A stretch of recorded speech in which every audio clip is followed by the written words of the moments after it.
Hi, இன்னைக்கு வந்து நம்ம சவ் சவ் சட்னி எப்படி பண்ணுறதுன்னு பார்க்கலாம். இதுக்கு வந்து கடாயில் 2 ஸ்பூன் ஆயில் கொத்திருக்கேன்.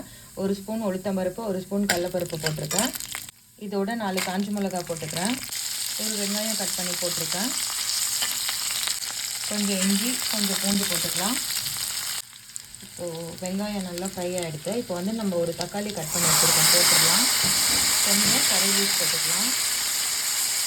இப்போது ஒரு சவ் எடுத்து இந்த மாதிரி கட் பண்ணி வச்சுருக்கேன். இதில் இருக்க ஸ்கின்னை ரிமூவ் பண்ணிவிட்டேன். இதையும் போட்டுடலாம். இதோட கொஞ்சம் புளியும் போட்டுக்கிறேன். இப்போ இதோட 2 ஸ்பூன் தேங்காய் போட்டுக்கலாம். இதெல்லாம் நம்ம ஒரு மிக்ஸ் கொடுத்துடலாம். நல்லா குக் ஆகட்டும். இப்போ இது நல்லா ஆறட்டும். 1 ஸ்பூன் சால்ட் போட்டு நம்ம மிக்சியில் அரைச்சிட்டு காட்டுறேன். இப்போ சட்னி அரைச்சிட்டேன். தண்ணியே குத்தலை, ஆனால் இவ்வளோ நல்லா வந்திருக்கு. இதுக்கு வந்து தாளிப்பு வந்து கடுகு, உளுத்தம் பருப்பு, கருவேப்பிலை. ஒரு சூப்பரான சவ் சவ் சட்னி ரெடி. நீங்களும் ட்ரை பண்ணுங்கள். Thank you so much.